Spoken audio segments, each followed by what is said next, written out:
जय श्री कृष्णा, राधे राधे, जय श्री गणेश।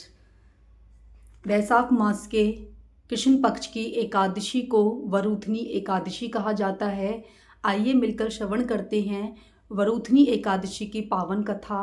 वैशाख मास की इस एकादशी को करने से हमारे सभी पाप नष्ट हो जाते हैं और अंत में हमें वैकुंठ धाम की प्राप्ति होती है। इसीलिए चलिए मिलकर श्रवण करते हैं और अपनी श्री हरि की कृपा प्राप्त करते हैं वरूथनी एकादशी की पावन कथा। कथा कभी भी सुनते हैं तो हाथ खाली नहीं होने चाहिए। या तो हाथ में थोड़े से तिल ले लीजिए या फिर थोड़े से पुष्प ले लीजिए, उसे हाथ में लेकर ही कथा का श्रवण करना चाहिए। बोलो जय श्री कृष्णा। धर्मराज युधिष्ठिर बोले, हे भगवान, वैशाख मास के कृष्ण पक्ष की एकादशी का नाम तथा उसकी विधि क्या है और उसे करने से किस फल की प्राप्ति होती है, सो कृपया पूर्वक मुझे बताइए। श्री कृष्ण भगवान बोले, हे राजेश्वर, वैशाख मास के कृष्ण पक्ष की एकादशी का नाम वरूथनी है। यह सौभाग्य को देने वाली है। इस व्रत से मनुष्य के समस्त पाप नष्ट हो जाते हैं और अंत में सुख मिलता है। यदि इस व्रत को एक अभागी स्त्री करती है तो उसे सौभाग्य प्राप्त होता है। वरूथनी के व्रत के प्रभाव से ही राजा मध्यांता स्वर्ग को गया था। इसी प्रकार धुंध मार आदि भी स्वर्ग को गए थे। वरूथनी एकादशी के व्रत का फल सहस्त्र वर्ष तपस्या करने के फल के बराबर होता है। कुरुक्षेत्र में सूर्य ग्रहण के अवसर पर जो एक बार स्वर्ण दान करने से फल मिलता है, वही फल वरूथनी एकादशी का व्रत करने से मिलता है।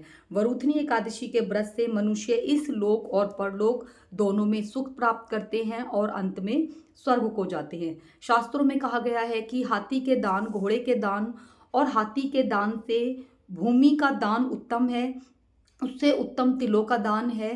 तिल से स्वर्ग दान, स्वर्ण दान, स्वर्ण से अन्न दान श्रेष्ठ है। संसार में अन्न दान के बराबर कोई भी दान नहीं है। अन्न दान से पितृ, देवता, मनुष्य सब तृप्त हो जाते हैं। शास्त्रों में कन्यादान इसके बराबर माना गया है।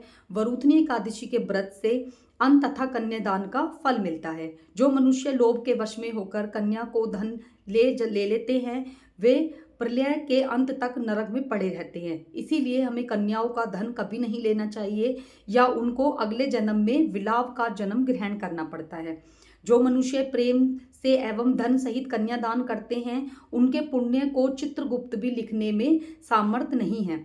जो मनुष्य इस वरूथनी एकादशी का व्रत करते हैं, उनको कन्यादान का फल मिलता है। वरूथनी एकादशी का व्रत करने वाले को दशमी के दिन निम्नलिखित 10 वस्तुओं को त्याग देना चाहिए। कौन कौन सी हैं वो वस्तु, आइए जानते हैं। कांसे के बर्तन में भोजन ना करें। नंबर 2 मांस। नंबर 3 मसूर की दाल। नंबर 4 चना। नंबर 5 कोदो। नंबर 6 शाक। नंबर 7 मधु यानी कि शहद। नंबर 8 दूसरे का अन्न। नंबर 9 दूसरी बार भोजन करना। नंबर 10 स्त्री या अन्य किसी के साथ मैथुन करना।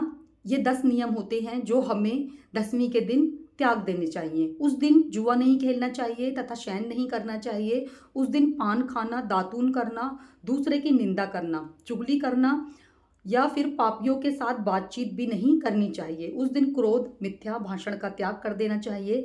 इस व्रत में नमक, तेल तथा अन्न वर्जित होता है। हे राजन, जो मनुष्य इस एकादशी को विधिवत करते हैं, उनको स्वर्ग लोगों की प्राप्ति होती है।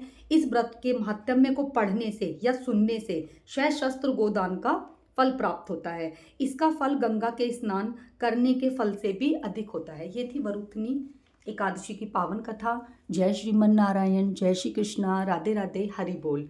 वैशाख मास चल रहा है। वैशाख मास में ज़्यादा कुछ ना कर सकें तो दोनों एकादशियों का व्रत हमें जरूर से करना चाहिए। उससे भी हमें बहुत अधिक पुण्य प्राप्त होता है और पापों का नष्ट होता है। जय श्रीमन नारायण, हरे कृष्णा।